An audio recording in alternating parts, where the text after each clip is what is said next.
हरिओम सभी को। महर्षि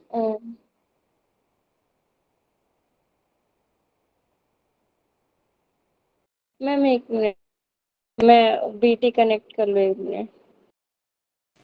हाँ जी, चलिए तब तक और कोई आ जाए सामने।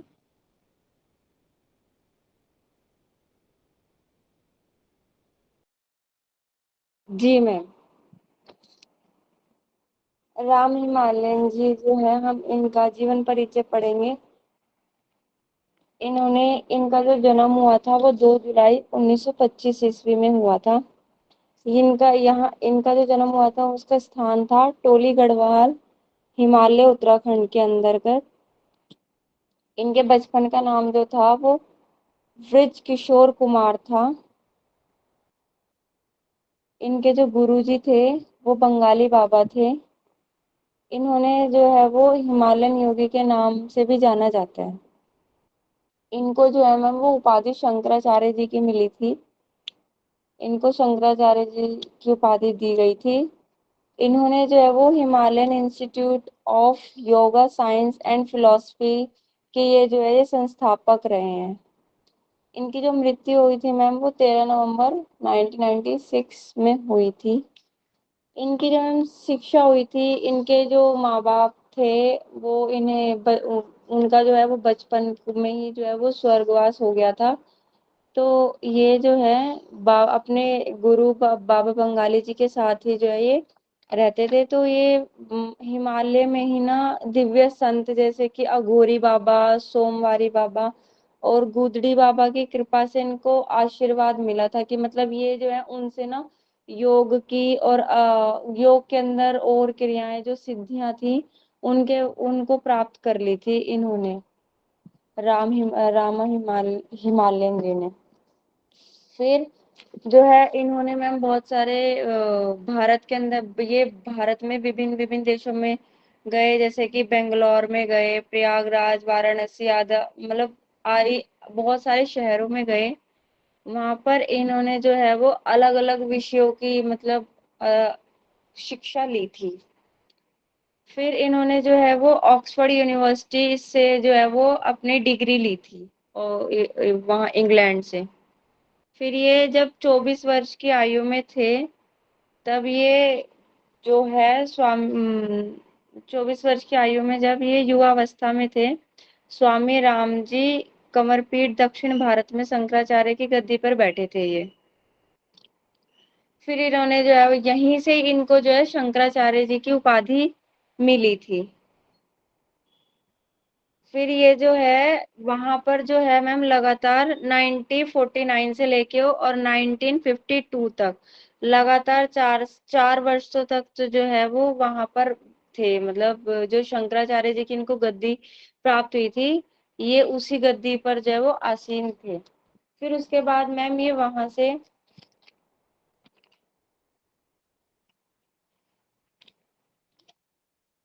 आप फिर मैम जैसे वो वहां से फिर वापस आ गए थे 4 साल के अंदर ही, फिर इन्होंने जो है वो आश्रम की स्थापना करी थी। बहुत सारे आश्रमों की भी मतलब आश्रम की स्थापना करी इन्होंने। फिर मैम ये क्या नाम 1969 के अंदर 1966 में जो है वो हिमालयन इंस्टीट्यूट ऑफ योगा के Himalaya institute of yoga science and philosophy की संस्थापना की थी इन्होंने, जो कि सबसे पहली संस्थापना इन्होंने कानपुर में की थी। इनकी जो है इन्होंने बहुत सारी इसी यूनिवर्सिटी की बहुत सारी ब्रांचेस जो है वो बाहर के देशों में भी खोली थी, जैसे अमेरिका हो गया और लंदन हो गया। इनके अंदर भी इन्होंने जो है वो इस यूनिवर्सिटी की ब्रांचेस खोली थी। फिर उसके बाद मैम ये 1970 ईस्वी के अंदर जो है ये अमेरिका के शहर के अंदर जो ग्लेन्यू एम इली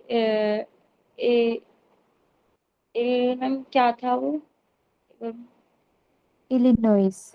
हाँ मैम, इलिनॉइस के अंदर जो है वहां पे से इन्होंने जो institute of yoga science and philosophy की यूनिवर्सिटी ओपन करी थी। फिर इन्होंने मैम जो 1969 के अंदर है ना, वो मतलब जो भारतीय भारतीय दर्शनों का जो विज्ञान था, उसको उसको मतलब उन उसका बहुत ज्यादा प्रचार प्रसार किया इन्होंने, कि मतलब जो भारतीय दर्शन से जो इनको ज्ञान प्राप्त हुआ था। फिर 23 वर्ष तक इन्होंने वहां पे जो है वो कार्य करा। फिर उसके बाद ये वहां से वापस आ गए थे। 1989 के अंदर जो है ये इन्होंने जो हमारा देहरादून के अंदर जॉली ग्रांट है, हॉस्पिटल है मैम एक, तो उन वो जो है इन्हीं के द्वारा खोला गया था। और मैम ये जो है ना मतलब फिर ये वहां हिमालय में वापस चले गए थे उत्तराखंड के अंदर, तो वहां पे जो है ये निशुल्क शिक्षा और निशुल्क चिकित्साएं, स्वास्थ्य चिकित्साएं की निशुल्क ही देते थे। फिर जब वहीं पर जो है इनका देहांत हो गया था, फिर वहां उनके जो शिष्य, जो इन गुरुजी के शिष्य बने थे, आज भी वो शिष्य जो है वो फ्री जो है वो सेवा दे रहे हैं अपनी। वो लोगों की जो स्वास्थ्य सेवाएं होती है वो सब जो है वो अभी भी दे रहे हैं उत्तराखंड के अंदर ही। और मैम इनकी जो प्रसिद्ध कुछ पुस्तकें थी, वो ऐसे थी, एक meditation and it is practice, principle psychology of Bhagavad Gita, love and family life, और living with the Himalayan masters. और मैम इनका एक ध्येय वाक्य था, be happy and failures, remember that you are a child, a divine, lose and the again can not even touch your shadow. और ma'am इनका ये सब, ये जो है सबसे ज्यादा इनके अंदर स्पेशलिटी थी कि है ना योग निद्रा बहुत अच्छी, मतलब ये योग निद्रा के ना धनी व्यक्ति थे। मतलब एक तरीके से कह सकते हैं कि इनकी जो हमारे माइंड के अंदर जो अल्फा बीटा वेव्स होती हैं, उनके अंदर इनका इतना अच्छा कंट्रोल था कि मतलब वो सडनली क्या करते थे कि आप 1 मिनट के अंदर अपना हाथ का टेम्परेचर, दोनों हाथ का टेम्परेचर अलग अलग भी मतलब दिखाते थे कि हाँ, इतना कंट्रोल था अपने ऊपर। थैंक यू मैम, बस इतना ही हुआ यार कुछ।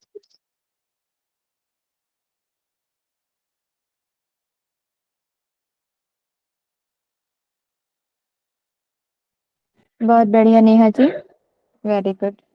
और आपने इनकी मृत्यु 1966 बोला, वो 1996 है, ठीक है, बाकी ठीक है। चलिए, और कौन बता सकते हैं शॉर्ट में एकदम?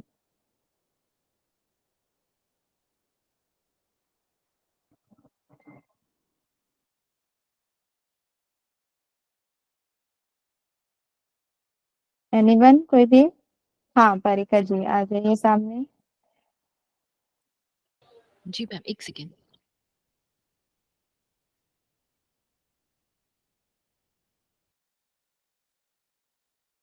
जी सॉरी। हाँ जी, स्वामी राम हिमालय जी, इनका जन्म 2 जुलाई 1925 में हुआ और 13 नवंबर 1996 तक ये जीवित रहे। इनका जन्म जब हुआ तब इनका जन्म टोली गढ़वाल, हिमालय उत्तराखंड में हुआ। इनका एक्चुअल नेम जो था वो था ब्रिज किशोर कुमार। इनके गुरुजी जो मेन, हम बहुत सारे गुरुओं से इन्होंने जो ज्ञान प्राप्त किया, उनमें से जो प्रमुख गुरुजी हम मानते हैं इनके लिए, वो थे बाबा बंगाली जी, बंगाली बाबा जी। और इनको इसलिए इन्होंने इतनी तपस्या करी हिमालय पे, और हिमालय में रह के इन्होंने अपने आश्रम भी इस्टेब्लिश किए वहां पर, इसलिए इनका नाम हिमालयन योगी नाम से भी जाना जाता है। इनको उपाधि शंकराचार्य जी की मिली थी जब ये 24 वर्षीय थे, और 4 वर्ष के लिए उन्होंने इस उपाधि को स्वीकार करा था। इनको जब ये इस उपाधि पे दिए थे, तब इनको ये लगा कि नहीं, शायद मैं और बहुत कुछ करना चाहता हूँ, ये सिर्फ नहीं मैं करना चाहता। इस पे उनका ध्यान इतना ज्यादा नहीं लगा, वो और साधना करना चाहते थे और आगे जाना चाहते थे, योग को और ज्यादा आगे फैलाना चाहते थे। उनके मन में और ज्यादा शंकाएं आनी शुरू हुई कि सिर्फ यही नहीं करना, इससे आगे और बहुत कुछ करना है। तो सिद्धियों के लिए और ज्यादा अपनी अपने अपने ऊपर काम करने के लिए, मेडिटेशन के लिए ये चले गए सीधा नेपाल। नेपाल में वहाँ उन्होंने ना तो इन्होंने वहाँ नगन पैर और कमंडल लेके ये वहाँ रहे उस गद्दी को छोड़ने के बाद। इस बीच इनके जो गुरु रहे हैं, जिन जिन दिव्य गुरु दिव्य संत के ये आश्रय में इन्होंने ज्ञान प्राप्त किया, वो थे संत अघोरी बाबा जी, सोमवारी बाबा जी, गुदड़ी बाबा जी। ये 3 बाबा जी जो रहे हैं, जो इनके गुरु रहे हैं, इनसे इन्होंने कृपा ली है, इनसे इन्होंने ज्ञान प्राप्त किया। बेंगलोर में, प्रयाग में, वाराणसी में इन्होंने अपनी शिक्षा ग्रहण करी। उसके बाद ये चले गए थे ऑक्सफोर्ड, इंग्लैंड, जहाँ इन्होंने अपनी डिग्री ली थी। और इन्होंने अपना एक इंस्टीट्यूट एस्टैब्लिश किया, हिमालयन इंस्टीट्यूट ऑफ योग एंड योग साइंस एंड फिलोसॉफी। जब इन्होंने 24 वर्ष के बाद, जब 24 वर्ष के थे, जब इन्होंने शंकराचार्य जी की उपाधि एक्सेप्ट की, जब 4 वर्ष उस पर काम किया, उसके बाद जब ये आए थे, तो उस दौरान में ही इन्होंने एक आश्रम की भी स्थापना की थी। जो उनका पहला आश्रम था, वो काठमांडू के बाहर धुल्ली खेल के इस रास्ते में आता हुआ था। एक हिमालय, मतलब धुल्ली खेल एक वहां पे गांव था, उसके रास्ते में आता हुआ एक पर्वत के पास घने जंगलों में था। अब उसको आज के वक्त में उसको हंसदा योग आश्रम के नाम से जाना जाता है। लंदन में इन्होंने जो पढ़ाई की, जिस चीज के लिए वो वहाँ पे पढ़ाई करने के बाद इन्होंने जो लंदन में जो कार्य किया, वो था एक चिकित्सा सलाहकार का। वहां पे सर्विस दी इन्होंने। मॉस्को में, रशिया में इन्होंने परो में परा परा परामनो वैज्ञानिक रिसर्च सेंटर, इन्होंने वहां पे उनके साथ मिलकर अपनी कई रिसर्चेस उन्होंने करी, उन पे कई रिसर्च पे इन्होंने काम किया। बहुत अनेकों रिसर्च पे उनके साथ रशिया में इन्होंने काम किया। फिर वो इंडिया आ गए। जब उन्होंने बहुत सारे काम यहाँ पे रिसर्चेस करी, बहुत कुछ करा, फिर उसके बाद फिर उनका मन वहां ना लगा, फिर से वो भारत वापस आए। जब भारत वापस आए, तो उन्होंने ऋषिकेश में साधना मंदिर ट्रस्ट एक ये बनवाया। और यूरोप में भारतीय दर्शन भी पढ़ाए, जिसके लिए कई बार बाहर जाते थे, जिस तरह पढ़ाने के लिए, रिसर्च पे। तो जब इस बार जब यूरोप गए पढ़ाने के लिए, तो भारतीय दर्शन पे इन्होंने बहुत सारी यूनिवर्सिटी इसके साथ मिलकर, अलग अलग यूनिवर्सिटी के अंदर इन्होंने भारतीय दर्शन बहुत बार पढ़ाए। और 1966 में जब भारत बिल्कुल अच्छे से वापस आए, तो हिमालयन इंस्टीट्यूट ऑफ योग साइंस एंड फिलोसॉफी, जो भी हमने बात की थी, मैंने बताया था, इनका पहला इंस्टीट्यूट जो उन्होंने, जो मेजर इंस्टीट्यूट्स में से एक है, वो जो एक इंस्टीट्यूट था, वो हिमालयन इंस्टीट्यूट ऑफ योग साइंस एंड फिलोसॉफी पहला कानपुर में खोला। उसके बाद इन्होंने यूएस और यूरोप में खोले अलग अलग ब्रांचेस। 1969 में अमेरिका में विज्ञान एवं आध्यात्म के बीच समन्वय स्थापित की। और इनके गुरु हमेशा उनके ही निर्धारित में इन्होंने किया। कौन से गुरु थे इनके? बंगाली बाबा जी। उन्हीं के गुरु जी के निर्धारित में कि ऐसा करना चाहिए, ऐसा किस तरह मतलब इस तरह से हमें एक संयुक्त, एक बैलेंस इन दोनों के बीच में हमें बनाना चाहिए। 1970 में यूएस में ग्लेनव्यू और इलिनॉइस, यहाँ पे भी इन्होंने अपनी इंस्टीट्यूट की स्थापना करी 1970 में। 1966 में कानपुर में, यूएस में हुआ 1970 में। फिर वहां 23 साल तक इन्होंने काम किया। 23 साल के बाद जब ये वापस लौटे, तो 1989 में नियरली जॉली ग्रांट देहरादून में इन्होंने एक अस्पताल बनाया, जो कि नाम था हिमालयन इंस्टीट्यूट ऑफ योग हॉस्पिटल ट्रस्ट। ये एस्टैब्लिश किया 1994 में, मल्टी स्पेशलिटी हॉस्पिटल। और 95 नियरली 95 के अंदर, 1995 के अंदर मेडिकल कॉलेज इन्होंने बनवाया। अपनी डेथ बोले या जैसे मृत्यु से पहले, इन्होंने कई ऐसी योजनाओं पे काम किया, लव, सर्विस, रिमेम्बर के, इस तरह के मोटो के ऊपर इन्होंने अपने उस पे योजनाओं पे काम किया था अपनी जस्ट मृत्यु से थोड़ा वक्त पहले। नियरली इन्होंने 11 किताबें लिखी थी, जिसमें था meditation and its practice, the art of joyful living, perennial psychology of the Shrimad Bhagavad Gita, a wisdom of the ancient sages, Mundaka Upanishad पे, Happiness is your creation, royal path, lesson on yoga, love and family life, conscious living, a guide book for spiritual transformation. एक और book है, इसका नाम मैंने क्या लिखा है मुझे नहीं समझ आ रहा। आई थिंक फॉलोवर्स नहीं, इट्स लिविंग योग एंड करके है, मैं इस लाइन को ठीक से लिख नहीं पाई थी। ओके, फेमस फेयरलेस, लाइंस जो थी उनकी। फेयरलेस होगा। fearless fearless. fearless जी, sorry, thank you. fearless living, और एक जो इनकी मेजर, जैसे हम बहुत सारे योगियों की हम जानते हैं, एक अनूठी बात जो हमें याद रहती है, हमारे मन में रहती है, हम पे मंथन भी करते हैं, वो कुछ ना कुछ दुनिया को देके जाते हैं। उनमें से एक जो फेमस कोट जो उनका रहा वो था, be happy and fearless, remember that you are a child of divinity, lost and gain control over touch your shadow। ये लाइन उन्होंने अपने कई बार जिस तरह उन्होंने कही, और इस बात को वो कहीं ना कहीं एक्सप्लेन करते थे अपने कथन में। और इनकी जो एक सबसे ज्यादा जिसके लिए वो जाने माने जाते थे, जो सबसे ज्यादा जो चीज थी वो थी कि, पीहू जी आप कह रहे हैं कि कैन नॉट मतलब, जो कंट्रोल नहीं है, कैनॉट करके अच्छा, लिखा था। Can not, okay, thank you. हाँ जी, ठीक है। और जो जिसके लिए वो जाने जाते थे, एक तो योग निद्रा, और अपने बॉडी टेम्परेचर के कंट्रोल के ऊपर, ब्रेन वेव्स के ऊपर, हृदय गति यानी कि हार्ट बीट की कंट्रोल के ऊपर, उसको रोक लेना, उसको रेगुलेट करना, ये सब कुछ इन्होंने कई बार करके दिखाया।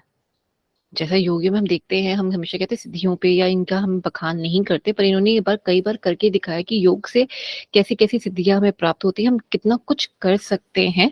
इस तरह की जो एक्सप्लेन है, वो सिर्फ बातों में ही नहीं, उन्होंने इन चीजों को करके भी दिखाया कि देखिए ये डिफरेंस है, मेरा एक हाथ गर्म होगा तो दूसरा हाथ मेरा ठंडा होगा। ऐसी भी कई चीजें इन्होंने करके दिखाई, ब्रेन वेव्स का ऊपर कंट्रोल जिस तरह से होता है बॉडी पे, जैसे हम थीटा और गामा वेव्स के ऊपर हम पढ़ते हैं, उसके ऊपर भी इन्होंने अपना कई बार शोध करके दिखाया। अपना हार्ट बीट के ऊपर रोक और उसको कंट्रोल करने का, रेगुलेट कर लेने का, ये कंट्रोल जो ये एक जो दिखाने का तरीका था, ये बहुत अद्भुत था, और ये बहुत कम योगियों ने दिखाया आज तक। अगर हम सर्च करेंगे, बहुत कम योगियों ने दिखाया आज तक। और योग निद्रा के लिए वह जाने जाते थे। और डॉक्टर स्वामी राम जी 1989 में उत्तराखंड के लोगों की सेवा के लिए उन्होंने एक अस्पताल ट्रस्ट जो देहरादून में बनाया था लास्ट, ये पूरा इनका रहा। जो डेथ का था मैम, मुझे उसका बस एक लास्ट एक चीज रही कि जब ये डेथ, जब इनकी जब मृत्यु को ये प्राप्त हो रहे थे, या कहीं हम जब ये देह त्याग रहे थे, तब जो सिर्फ योजनाओं के ऊपर उन्होंने काम किया, और उनका जब इन्होंने देह त्यागा तो वो कहाँ त्यागा था, ये मेरा एक क्वेश्चन लास्ट रह गया था बस। इसके अलावा थैंक यू।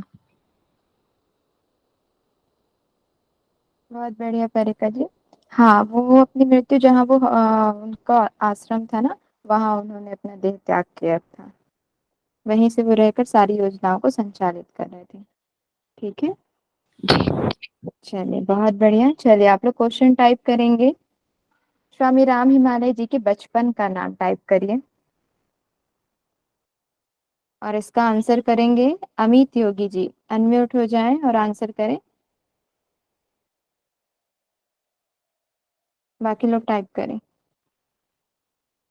अमित जी, मेरी आवाज आ रही?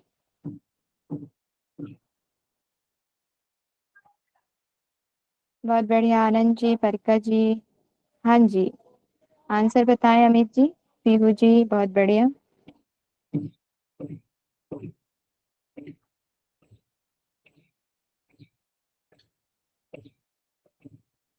कंटिन्यू।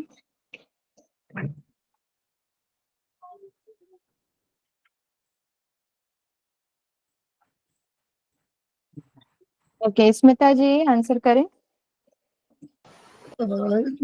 स्वामी राम हिमालय का बचपन का नाम जो था वो ब्रिज किशोर कुमार था।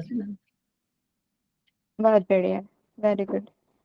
चलिए उनके गुरु का नाम टाइप करेंगे सभी।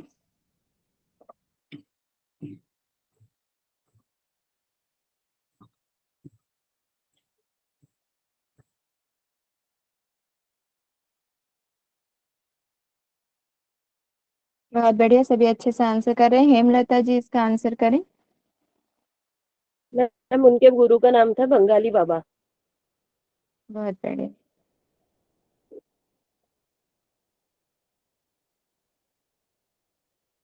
हिमालयन इंस्टीट्यूट हॉस्पिटल ट्रस्ट की स्थापना कौन से सन में की गई?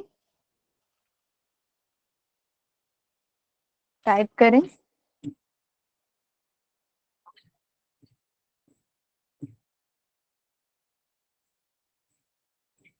नेहा जी आंसर करेंगे इसका।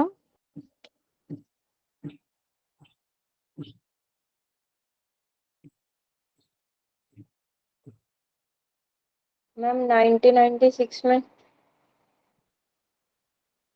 कंफर्म है आप?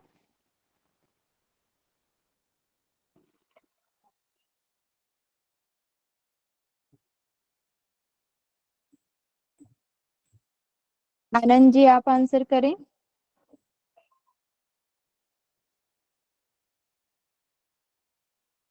मैम 1966 में।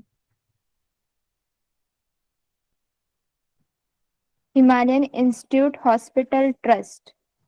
अच्छा ये तो मैम हिमालयन इंस्टीट्यूट ऑफ योग साइंस एंड फिलोसफी थी मैम हाँ, वो 1966 में तो। 1966 में है। 1989 में है हिमालयन इंस्टीट्यूट हॉस्पिटल ट्रस्ट। ठीक है, बहुत बढ़िया। पीहू जी 1970 बोल रहे हैं आप। मैम क्लियर कर देंगे इसका, मैम उन्हें समझ हाँ में आ मैम रहा है फिर। मेरे को भी कंफ्यूज हो गई थी मैं भी।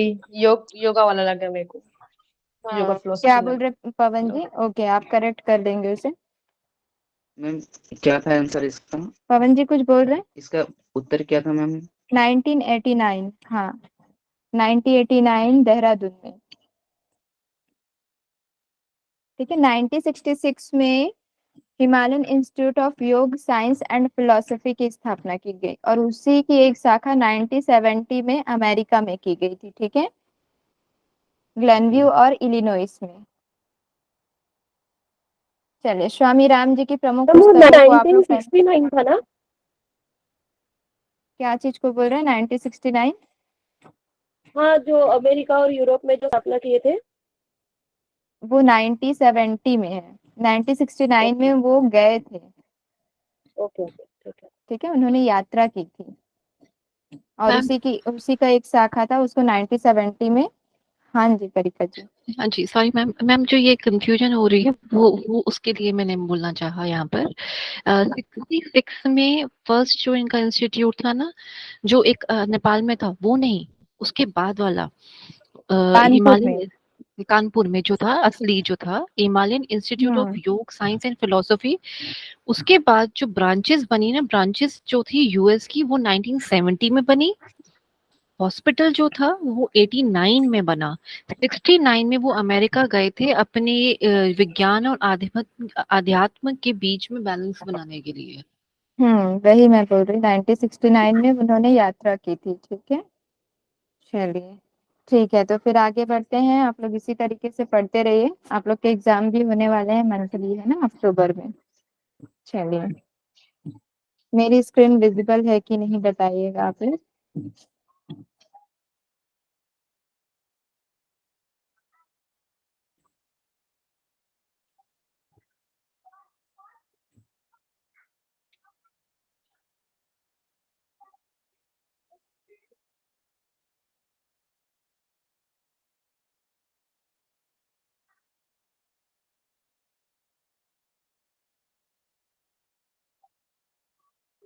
मेरी स्क्रीन विजिबल है? हाँ जी मैम। चलिए, आज हम देखेंगे महर्षि महेश योगी जी का जीवन परिचय।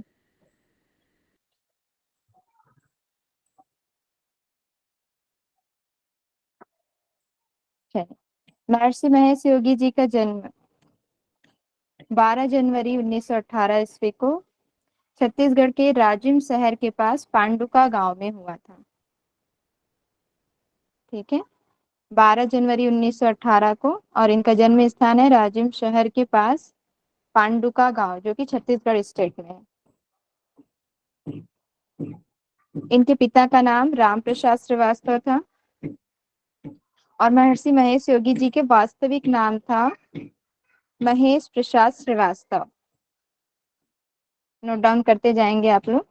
इनके पिता का नाम राम प्रसाद श्रीवास्तव और इनका वास्तविक नाम था महेश प्रसाद श्रीवास्तव। महेश योगी जी ने मैट्रिक की पढ़ाई हितकारिणी स्कूल जबलपुर से की थी, जो कि एमपी में आता है। ये आप लोग नोट डाउन कर लेंगे। उनकी मैट्रिक की पढ़ाई हितकारिणी स्कूल जबलपुर मध्य प्रदेश से उन्होंने की थी। उसके बाद उन्होंने 1942 में इलाहाबाद विश्वविद्यालय से भौतिक शास्त्र में स्नातक की डिग्री प्राप्त की। ठीक है, बीएससी की डिग्री उन्होंने प्राप्त की इलाहाबाद यूनिवर्सिटी से। किसमें? फिजिक्स में। कब? सन 1942। ये आप लोग नोट डाउन कर लेंगे।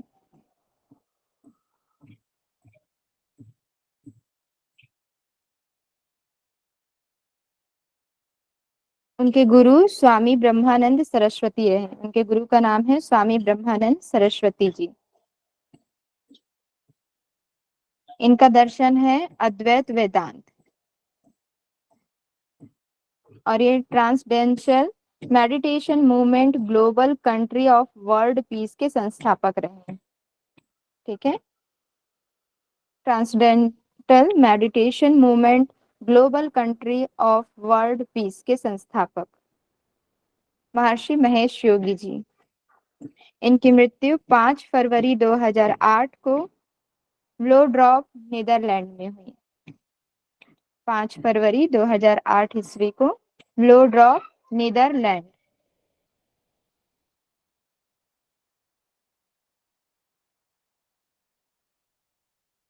महर्षि महेश योगी जी के बचपन से ही कुछ अलग करने की चाह थी।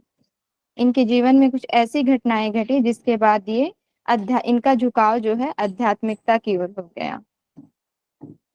आगे बढ़ते हैं। सन 1975 ईस्वी में महर्षि महेश जी ने स्विट्जरलैंड में महर्षि यूरोपियन रिसर्च यूनिवर्सिटी की स्थापना की। कब? 1975 में। कहाँ? स्विट्जरलैंड में। किसकी स्थापना की? महर्षि यूरोपियन रिसर्च यूनिवर्सिटी की।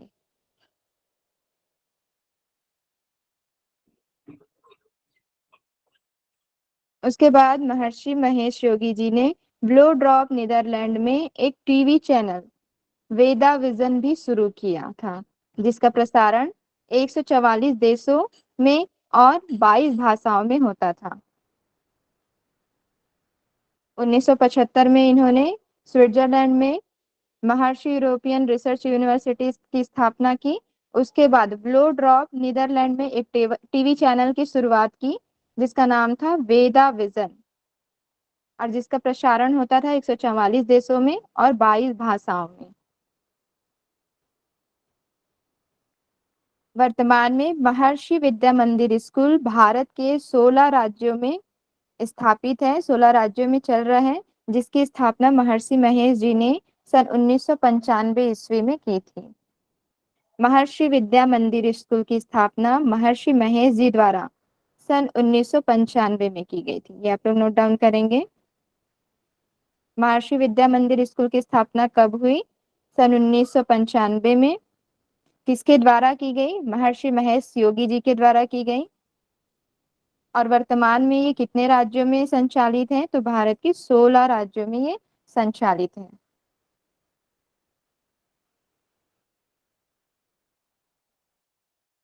महर्षि योगी जी ने 150 से अधिक देशों में 500 स्कूल और 4 बड़े विश्वविद्यालय की स्थापना की। 150 से अधिक देशों में कितने? 500 स्कूल और 4 बड़े विश्वविद्यालय यूनिवर्सिटी की स्थापना इन्होंने की है, जिसमें से एक यूनिवर्सिटी छत्तीसगढ़ में भी है।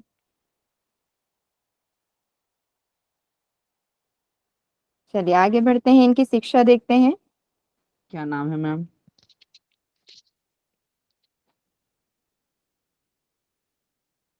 महर्षि यूनिवर्सिटी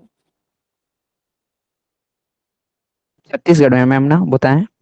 हाँ, छत्तीसगढ़ में भी है। 4, ठीक है, 4 बड़े विश्वविद्यालयों की इन्होंने स्थापना की। एक तो छत्तीसगढ़ में भी संचालित है। और 500 स्कूल, जो कि 150 से अधिक देशों में उसकी स्थापना की संचालित है अभी भी। ठीक है, चलिए इनकी शिक्षा देखते हैं।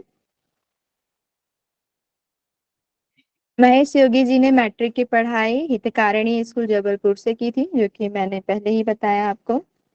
सन 1942 ईस्वी में महर्षि महेश जी ने इलाहाबाद विश्वविद्यालय से भौतिक शास्त्र में स्नातक की डिग्री प्राप्त की। ठीक है, इलाहाबाद यूनिवर्सिटी, किसमें? फिजिक्स, भौतिक शास्त्र में। इनके गुरु रहे स्वामी ब्रह्मानंद सरस्वती। इनके गुरु का नाम है स्वामी ब्रह्मानंद सरस्वती। इन्होंने अपने गुरु के सानिध्य में रहकर योग, ध्यान, मौन एवं आध्यात्म की साधना का कई वर्षों तक अभ्यास किया। इसी दौरान इन्हें भावातीय ध्यान की अनुभूति हुई। ठीक है, भावातीय ध्यान। इनके गुरु हैं स्वामी ब्रह्मानंद सरस्वती, और इन्होंने अपने गुरु के सानिध्य में ही रहकर योग, ध्यान, मौन एवं आध्यात्म की साधना का कई वर्षों तक इन्होंने अभ्यास किया। फिर उसी समय उन्हें भावातीय ध्यान की अनुभूति हुई, जिसे भावातीत ध्यान के नाम से भी जाना जाता है, ट्रांसडेंटल डीप मेडिटेशन। ठीक है, ट्रांसडेंटल डीप मेडिटेशन, भावातीत ध्यान।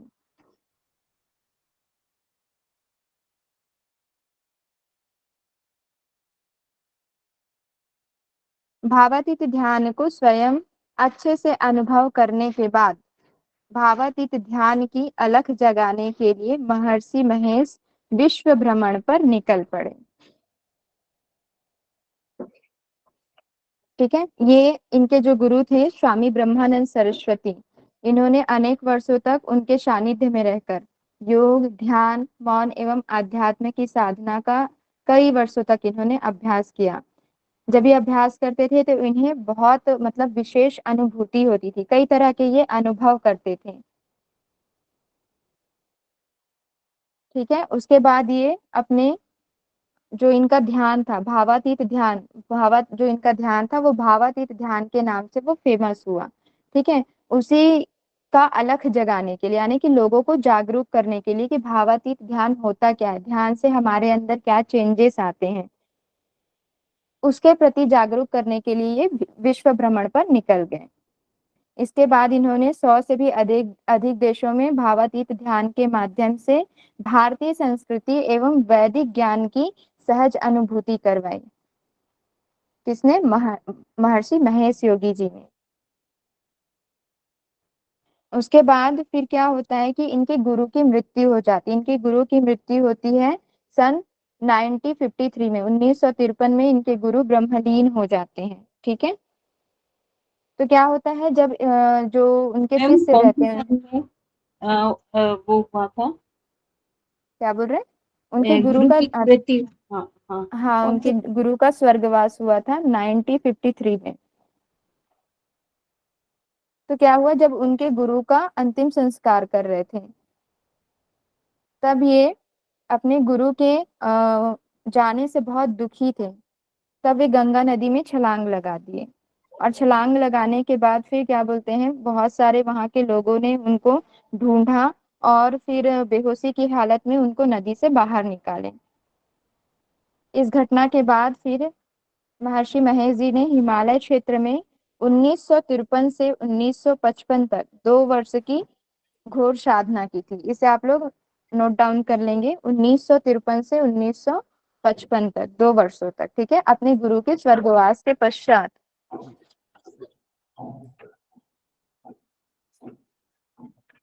उसके बाद वे अपने अनुभवों के माध्यम से पूरे भारतवर्ष में घूम घूम कर ध्यान, योग एवं आध्यात्म के प्रति लोगों को जागरूक करने लगे। हम एक बार ईयर रिपीट कर देंगे, कितने इयर्स के एक बार लिए रिपीट करेंगे मैम ये वाला? हाँ जी, देखिए, जब उनके गुरु स्वामी ब्रह्मानंद सरस्वती जी का स्वर्गवास हो गया, ठीक है, वो ब्रह्मलीन हो गए, उसके बाद वे अपने गुरु के स्वर्गवास से बहुत दुखी थे। और दुखी होने के बाद जब उनके शिष्य उनके गुरु का अंतिम संस्कार कर रहे थे, उसी टाइम पर ये गंगा नदी में छलांग लगा दी। गंगा नदी में छलांग लगाने के बाद जो वहां पर आसपास लोग मौजूद थे वो लोग क्या करने लगे, उनको ढूंढने लगे। ढूंढ कर फिर उनको बाहर निकाले तो वो बेहोश थे, फिर उनको होश में लाया गया। ठीक है, फिर वो जैसे तैसे करके इस घटना से बाहर निकले। ठीक है, समय के साथ सब चेंज हो जाता है, बोलते हैं ना, सब ठीक हो जाता है, उसी प्रकार से उसके बाद फिर ये 1953 से 1955 तक, ठीक है, 1953 से 1955 तक 2 वर्षों की इन्होंने घोर साधना की। साधना करने के पश्चात, साधना के दौरान इनको जो भी अनुभव हुए, ठीक है, उस अनुभव के माध्यम से फिर ये भारत भ्रमण के लिए निकल गए। लोगों को घूम घूम कर ध्यान और योग के प्रति, आध्यात्म के प्रति जागरूक करने का प्रयास करने लगे। ठीक है, लोगों को जागरूक करने लगे कि आप ध्यान करें, योग करें, आध्यात्म की ओर बढ़ें। क्लियर है? चलिए आगे बढ़ते हैं। अब इनका भारत भ्रमण देखते हैं। सन 1953 ईस्वी में, यहाँ पर ये देखिए, स्वामी ब्रह्मानंद सरस्वती जी की मृत्यु हो गई। उसके बाद उन्होंने 2 वर्षों तक, 1955 से 1953 होगा ना, ये सुधार लेंगे, 1953 से 1955 तक आध्यात्मिक उत्थान के लिए भारतीयों को खूब प्रेरित किया। उसके बाद इनके अनुयायी महर्षि, यानी कि जो इनके अनुयायी थे, ठीक है, इन्होंने घूम घूम कर खूब प्रचार किया। फिर जो इनके अनुयायी थे, यानी कि जो इनको फॉलो करने वाले थे, वे इनको महर्षि कहकर पुकारना आरंभ कर दिए। उसके बाद फिर इन्हें महर्षि अर्थात महान ऋषि की उपाधि दी गई। ठीक है, विशेष सम्मान दिया गया किनके द्वारा, इनके अनुयायियों द्वारा, इनके शिष्यों द्वारा, जो इनको फॉलो करते थे। ठीक है, उन्होंने महर्षि अर्थात महान ऋषि की उपाधि दी। उपाधि का अर्थ होता है जो किए गए श्रेष्ठ कार्य होते हैं उनके लिए सम्मान देना, है ना, सम्मान के रूप में उनको अलंकरण दिया जाता है। ठीक है, टाइटल दिया जाता है। तो उन्होंने टाइटल क्या दिया, महर्षि अर्थात महान ऋषि की उपाधि उन्होंने दिया। ध्यान की विधि महेश योगी ने अपने गुरु से सीखी थी। ठीक है, ध्यान की विधि ने उन्होंने अपने गुरु ब्रह्मानंद सरस्वती जी से उन्होंने सीखा था। फिर इस ध्यान विद्या को, जो उनका जो ध्यान विद्या था जो अपने गुरु से सीखे थे, उनका वो ध्यान विद्या जो है वो भावातीय ध्यान के नाम से जाने लगा। ठीक है, भावातीय ध्यान, जिसे परिशुद्ध रूप में भावातीत ध्यान, यानी कि शुद्ध रूप है, भावातीय ध्यान के नाम से जाने लगा। और भावातीय ध्यान का शुद्ध रूप है भावातीत ध्यान, ट्रांसडेंटल डीप मेडिटेशन। ठीक है, ये लिख लेंगे, भावातीत।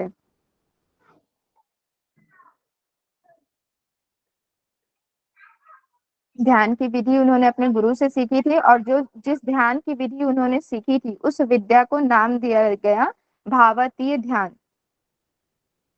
जो कि वर्तमान समय में भावातीत ध्यान के नाम से जाना जाता है, ट्रांसडेंटल डीप मेडिटेशन। चलिए आगे बढ़ते हैं, उनकी विश्व यात्रा देखते हैं हम। सन मैम पीछे 1950, विवाह नहीं हुआ था। हाँ जी, last class, ma'am last line में ना ऊपर ना जो ईयर दिया हुआ है, तो डेथ का ईयर भी 1953 ही दिया हुआ है, और नीचे 55 से 57 है, तो हाँ तीनों ये ही अलग है। 1953, हाँ 1953 में उनके गुरु का देहांत हुआ। ठीक है, उसके मैम बाद आपने ये है, 50 लिखा है ना?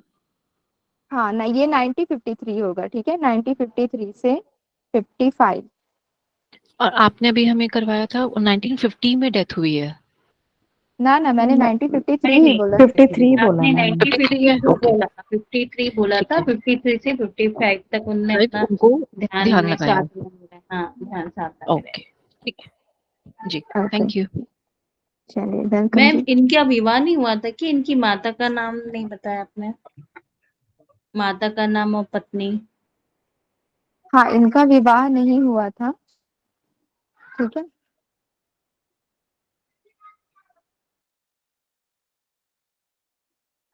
चलिए, इनकी माता का नाम मैंने देखा नहीं इसमें, जिस बुक से मैं पढ़ रही हूँ उसमें भी नहीं दिया हुआ है। मैं आप लोगों को सर्च करके फिर एक बार बता दूंगी।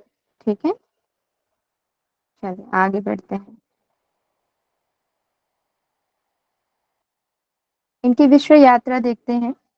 सन 1958 में महर्षि महेश जी ने मद्रास, वर्तमान चेन्नई में अपने गुरुदेव की स्मृति पर उन्होंने संबोधन यानी कि उन्होंने संबोधित किया कि मेरे पास ऐसी विद्या है जो हर आदमी के लिए उपयोगी है, हर व्यक्ति के लिए उपयोगी है, और मैं इसे पूरी दुनिया को सिखाना चाहता हूँ। 1958 में उन्होंने कहा। ठीक है, कहाँ कहाँ? मद्रास में। इसे आप लोग नोट डाउन कर लेंगे। 1958 में महर्षि महेश जी ने संबोधित किया अपने गुरुदेव की स्मृति में, अपने गुरुदेव की याद में। ठीक है, उनके याद में उन्होंने संबोधित करते हुए कहा कि मेरे पास एक ऐसी विद्या है जो हर व्यक्ति के लिए उपयोगी है, और मैं उस विद्या को पूरी दुनिया को सिखाना चाहता हूँ। इसी दौरान उन्होंने एक किताब लिखा जिसका नाम है 30 Years Around the world, 30 Years Around the world, जो सन 1986 ईस्वी में प्रकाशित हुई थी। ठीक है, 1986 में 30 Years Around द वर्ल्ड उन्होंने एक बुक लिखा, और वो पब्लिश हुई 1986, 1986 में। इस बुक में उनकी यात्राओं का विस्तृत वर्णन मिलता है। ठीक है, वर्णन देखने को मिलता है। 1958 में पहली बार उन्होंने रंगून, बर्मा का दौरा किया, म्यांमार में। ठीक है, म्यांमार का उन्होंने दौरा किया पहली बार। कब? 1958 में। इसके बाद वे थाईलैंड, सिंगापुर, हांगकांग आदि एशियाई देशों में ट्रांसडेंटल मेडिटेशन को सिखाना उन्होंने प्रारंभ किया। ठीक है, ट्रांसडेंटल मेडिटेशन को कहाँ? पहले तो 1958 में सबसे पहले उन्होंने म्यांमार की रंगून, बर्मा, ठीक है, बर्मा का ही वर्तमान नाम म्यांमार है, वहां की उन्होंने यात्रा की, पहला दौरा किया। उसके बाद वे थाईलैंड गए, सिंगापुर, हांगकांग आदि एशियाई देशों की उन्होंने यात्रा की, और वहां उन्होंने भावातीत ध्यान को सिखाना प्रारंभ किया, ट्रांसडेंटल मेडिटेशन को सिखाना उन्होंने प्रारंभ किया। उसके बाद 1959 में उन्होंने अमेरिका की यात्रा की।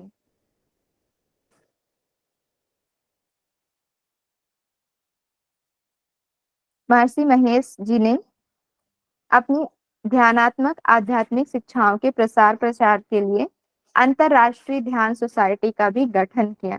ठीक है, अपनी ध्यान पद्धति को, ठीक है, अपने ध्यान की पद्धति के प्रचार प्रसार के लिए उन्होंने अंतरराष्ट्रीय ध्यान सोसाइटी का गठन किया। किसने? महर्षि महेश जी ने।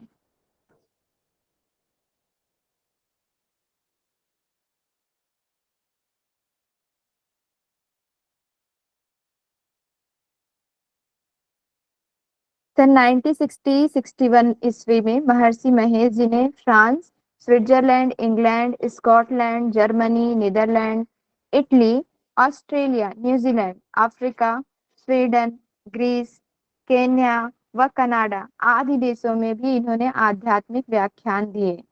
ठीक है, अध्यात्म से रिलेटेड स्पीच इन्होंने दिए, इतने सारे देशों में गए। सबसे पहले वो रंगून गए, सबसे पहले 1958 में। उसके बाद फिर थाईलैंड, सिंगापुर, हांगकांग गए, वहां उन्होंने भावातीत ध्यान सिखाना प्रारंभ किया। फिर 1959 में वे अमेरिका गए, वहां भी उन्होंने अपने ध्यान की पद्धति का प्रचार प्रसार किया। उसके बाद अंतरराष्ट्रीय ध्यान सोसाइटी का उन्होंने गठन किया। ठीक है, उसकी स्थापना की, किसकी? अंतरराष्ट्रीय ध्यान सोसाइटी की। उसके बाद वे सन 1960 से 61 तक France, Switzerland, England, Scotland, Germany, Netherland, Italy, Australia, ठीक है, न्यूजीलैंड, ग्रीस, केन्या व कनाडा आदि देशों में भी उन्होंने उनकी यात्रा की, और अपने ध्यान का जो उनकी पद्धति है, ध्यान विद्या, उसका उन्होंने प्रचार प्रसार किया और लोगों को सिखाया। उसके बाद सन 1964 ईस्वी में, 1964 में द साइंस ऑफ बीइंग और द आर्ट ऑफ लिविंग पुस्तकों को 15 विदेशी भाषाओं में उन्होंने प्रकाशित किया। ठीक है, कौन कौन से? द साइंस ऑफ बीइंग और द आर्ट ऑफ लिविंग, कितनी भाषाओं में? 15 विदेशी भाषाओं में उन्होंने प्रकाशित किया। कब? 1964 ईस्वी में। ठीक है, 1964 ईस्वी में द साइंस ऑफ बीइंग और द आर्ट ऑफ लिविंग, ये दो मुख्य पुस्तकें, इनका 15 विदेशी भाषाओं में इन्होंने प्रकाशन किया।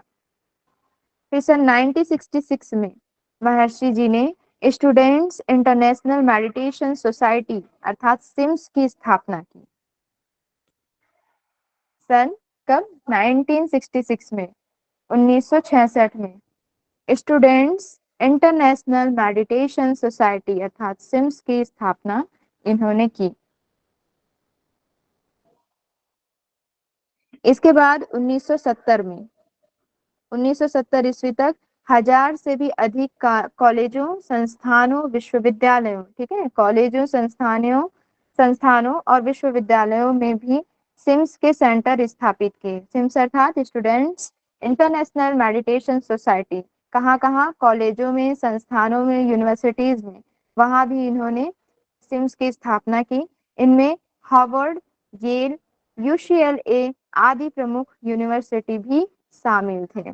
कौन कौन से? हार्वर्ड यूनिवर्सिटी, येल यूनिवर्सिटी और यूसीएलए यूनिवर्सिटी भी शामिल थे, जहां सिम्स की स्टूडेंट्स इंटरनेशनल मेडिटेशन सोसाइटी की स्थापना की गई 1970 के दशक में। चलिए आगे बढ़ते हैं। रॉक ग्रुप बीटल्स ने सन 1968 ईस्वी में इनके आश्रम का दौरा किया, ठीक है। रॉक ग्रुप बीटल्स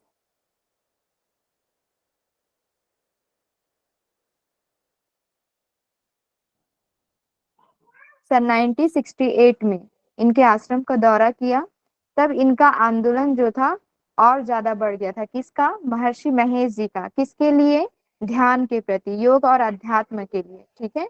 योग और अध्यात्म के लिए महर्षि जी का जब आंदोलन सबसे ज्यादा बढ़ गया था, उनका आंदोलन सब जोरों से पकड़ा हुआ था, है ना, बहुत प्रचलन में था, तब रॉक ग्रुप बीटल्स ने 1968 में उनके आश्रम का दौरा किया, ठीक है। महर्षि महेश जी के आश्रम का दौरा 1968 में किसने किया? तो रॉक ग्रुप बीटल्स ने। ये नाम आप लोग याद रखेंगे। अब देखते हैं उनके प्रमुख शिष्य कौन कौन रहे, ठीक है। जब उनका महर्षि जी का जो भावातीत ध्यान है वो पूरी दुनिया में लोकप्रिय हो गया था, ठीक है, तो उनके प्रमुख शिष्यों में रहे हैं पूर्व प्रधानमंत्री श्रीमती इंदिरा गांधी जी, आध्यात्मिक गुरु दीपक चोपड़ा जी, हॉलीवुड के मशहूर हास्य कलाकार एंडी कॉफमन, ठीक है।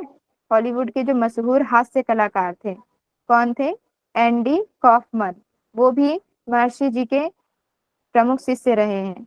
जादूगर डॉग हैनिंग भी इनके प्रमुख शिष्य रहे हैं, ठीक है। प्रमुख शिष्य इनके कौन कौन से हैं? तो पूर्व प्रधानमंत्री श्रीमती इंदिरा गांधी जी, आध्यात्मिक गुरु दीपक चोपड़ा जी, हॉलीवुड के मशहूर हास्य कलाकार एंडी कॉफमन और जादूगर डॉग हैनी इनके प्रमुख शिष्य रहे हैं महर्षि महेश योगी जी के।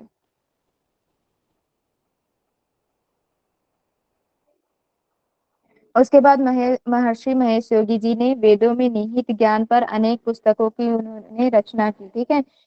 वेदों में जो भी ज्ञान बताए गए हैं, जो भी शिक्षा बताई गई है, उन पर बहुत सारी उन्होंने पुस्तकें लिखी और अपनी शिक्षाओं एवं उपदेशों के प्रचार प्रसार के लिए वे आधुनिक तकनीकों का भी उन्होंने सहारा लिया, ठीक है। वे अपने उपदेशों के प्रचार प्रसार के लिए, अपने ज्ञान के प्रचार प्रसार के लिए मॉडर्न टेक्निक्स का भी वे सहारा लेते थे।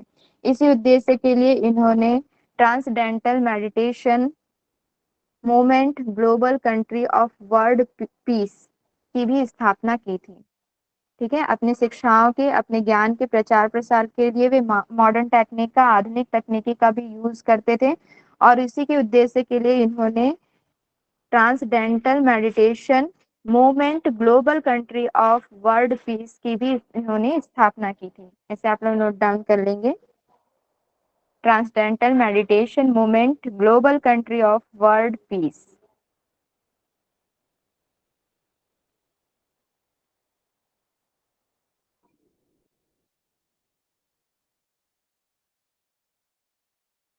चलिए आगे बढ़ते हैं। देखते हैं महर्षि महेश जी का जो जीवन दर्शन था वो कैसा रहा, उनका दर्शन कैसा है। महर्षि महेश योगी जी का दर्शन, जो उनका दर्शन है, उसका मूल आधार परमानंद था। महर्षि महेश योगी के दर्शन का मूल आधार परमानंद था। परमानंद का अर्थात परम आनंद की अनुभूति। उनका मानना था कि ये जो जीवन है वो परमानंद से भरपूर है और मनुष्य का जो जन्म हुआ है वो इस जीवन का आनंद उठाने के लिए ही हुआ है। ठीक है, उनके दर्शन का मूल आधार जो था परमानंद था, अर्थात यह जो जीवन है उसमें हम परम आनंद की अनुभूति करें, विषयों से रहित होकर। ठीक है, प्रत्येक व्यक्ति में ऊर्जा, ज्ञान और सामर्थ्य का अपार भंडार है, यानी प्रत्येक मनुष्य में ऊर्जा, ज्ञान और सामर्थ्य का अपार भंडार है और इसके सदुपयोग से वह जीवन को सुखद बना सकते हैं। यानी कि महर्षि जी का कहना था कि जो हमारा जीवन है उसका मूल आधार परम आनंद है। ठीक है, परमानंद की अनुभूति, परम आनंद अनुभव करना। हम जो भी कर रहे हैं, जो भी कार्य कर रहे हैं उसमें बस हमको आनंद रहना है। ठीक है, तो प्रत्येक व्यक्ति के अंदर ऊर्जा भी है, ज्ञान भी है और सामर्थ्य भी है।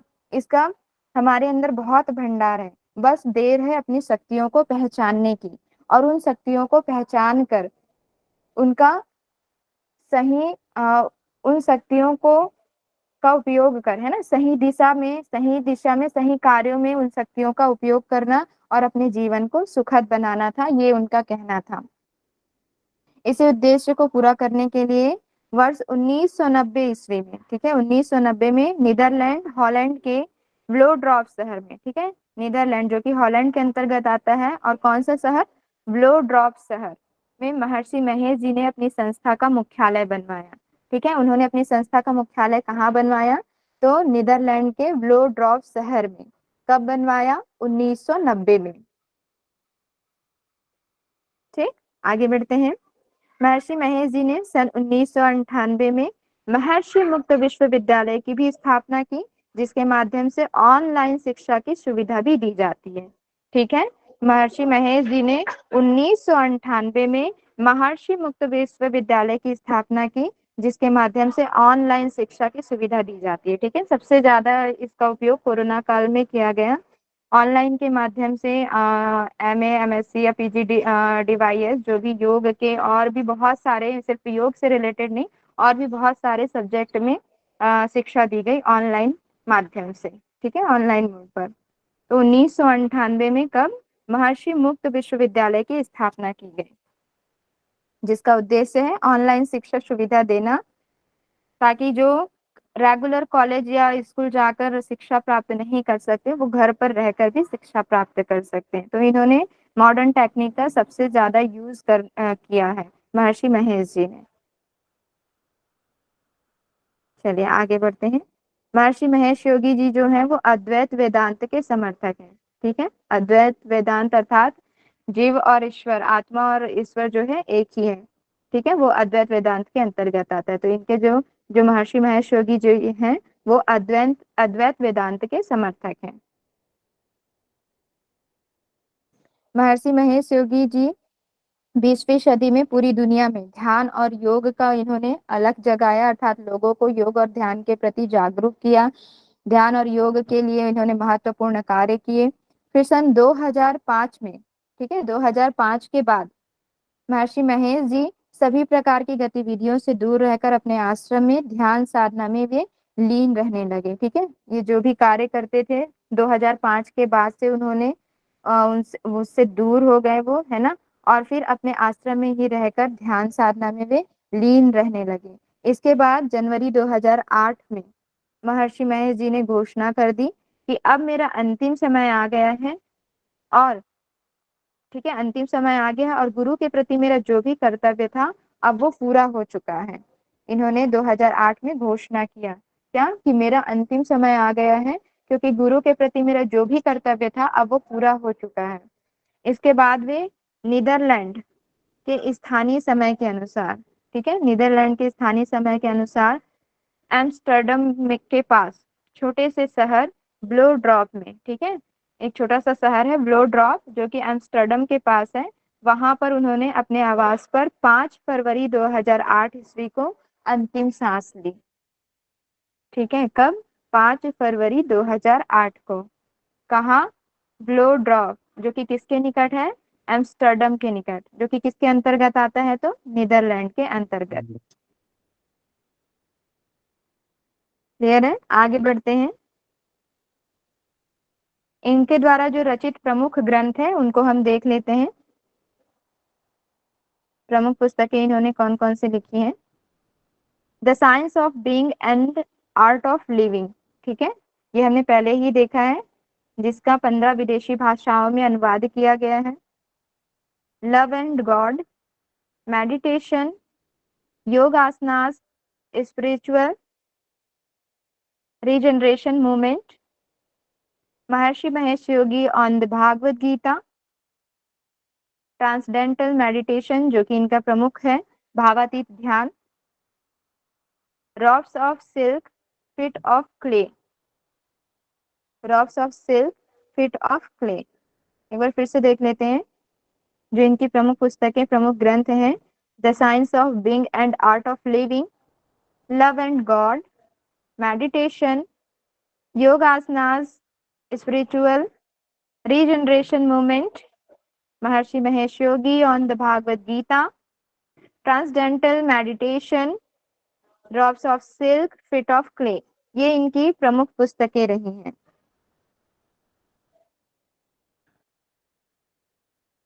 चलिए आगे देखते हैं भावातीत ध्यान होता क्या है। ठीक है, जो इनका ट्रांसडेंटल मेडिटेशन है वो एक्चुअल में है क्या, इसकी विधि जान लेते हैं कैसे कैसे होता है। भावातीत ध्यान जो है वो मंत्र योग या जप योग का ही एक रूप है।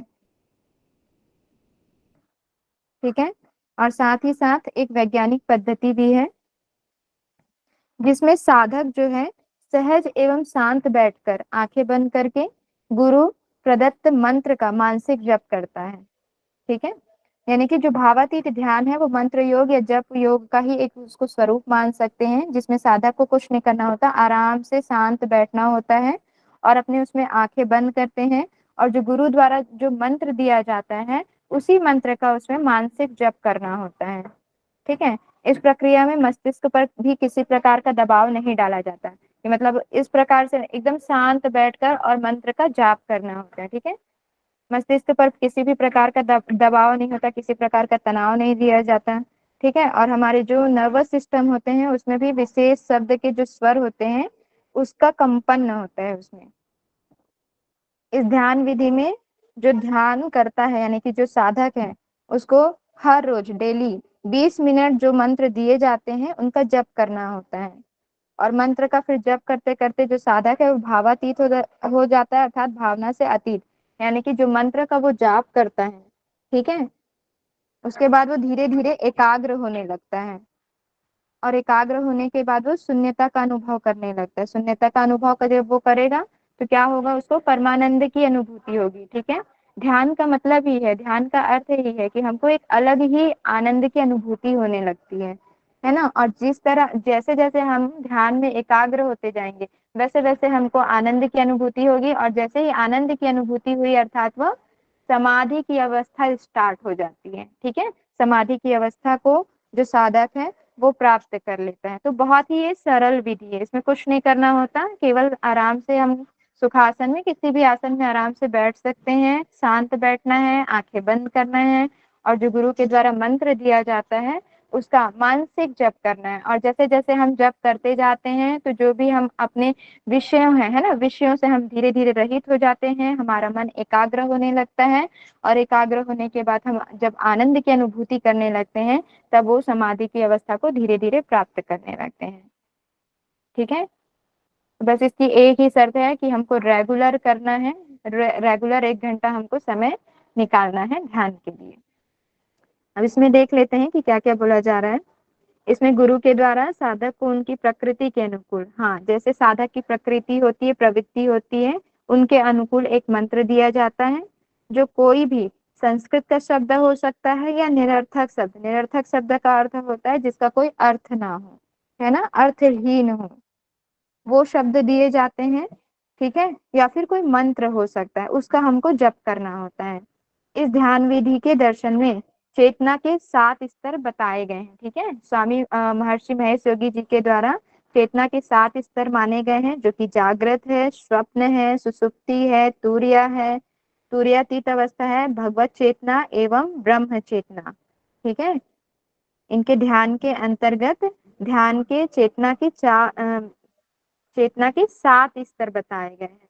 वो 7 स्तर कौन कौन से हैं? जागृत है, स्वप्नावस्था है, सुषुप्ति है, तुरिया है, तुरियातीत है, भगवत चेतना एवं ब्रह्म चेतना। फिर इस ध्यान विधि में ध्यानकर्ता को प्रतिदिन 20 मिनट गुरु प्रदत्त यानी गुरु द्वारा जो मंत्र दिया गया है उसका जप करना होता है।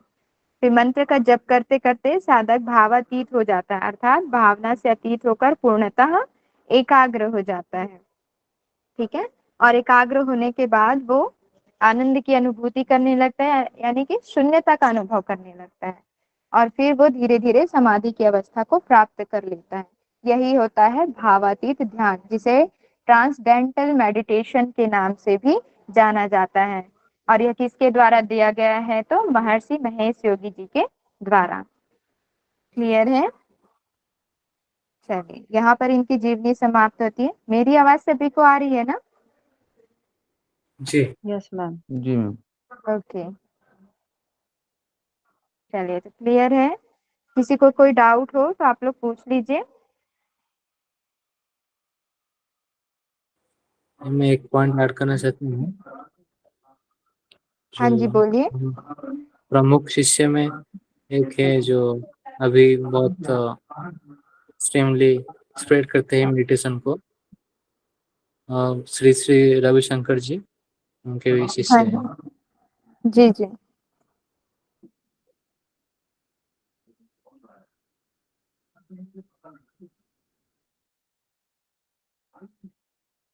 हाँ जी, और किसी के कोई डाउट है पूछ लीजिए आप। क्लियर है सभी को?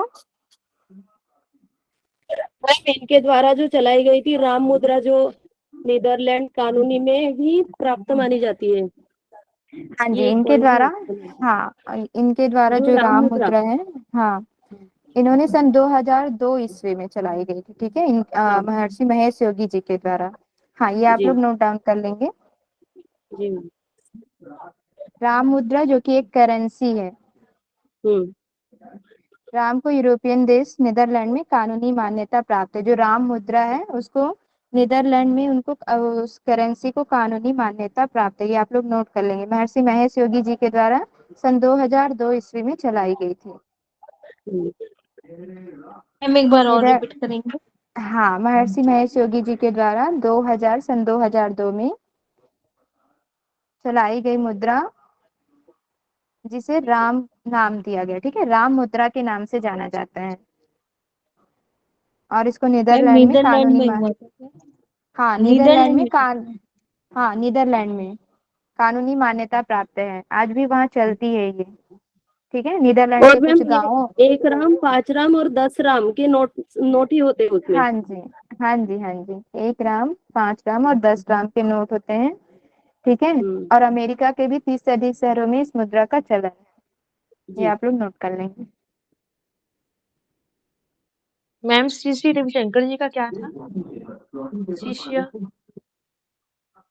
क्या बोल रहे हैं? आवाज आ रही क्या? हाँ जी मैम, श्री श्री रविशंकर जी का वो शिष्य वाला का क्या बोले थे, कौन है शिष्य करके? हाँ जी, एक बार रिपीट कर देंगे प्लीज। जी, महर्षि योगी जी के शिष्य है श्री श्री रविशंकर जी। महर्षि महेश योगी जी के प्रमुख शिष्यों में आते हैं श्री श्री रविशंकर जी। ठीक है, जी मैम, मैं ये भी आप ये आर्ट ऑफ लोग। लिविंग का देखी ना, तो मेरे को भी डाउट लगा कि शिष्य हो सकते हैं ऐसे करके। हाँ जी, हाँ। क्योंकि उन्होंने the art of living book भी लिखी है, जिनका विदेशी भाषाओं में भी प्रकाशित हुआ है। ठीक है, हाँ मैम, क्योंकि हम लोग चलिए। फॉलो करते हैं ना उनका सुदर्शन क्रिया और जो सहज क्रिया जो होती है ना जी जी, हाँ बीज जी, मंत्र के द्वारा उनको, हाँ हम लोग फॉलो करते हैं सारे चीजों को, इसीलिए। सहज बहुत समाधि बढ़िया। जो है वो बहुत ही सिमिलर है टीएम से, ट्रांसेंडेंटल हाँ मेडिटेशन हाँ, से। जी जी जी, हाँ रोज कराते हैं हम लोग को उसमें। चलिए, ठीक मैम है, जो और उनका किसी के कोई? नाम पे हाँ, उनका नाम पे जो नोट था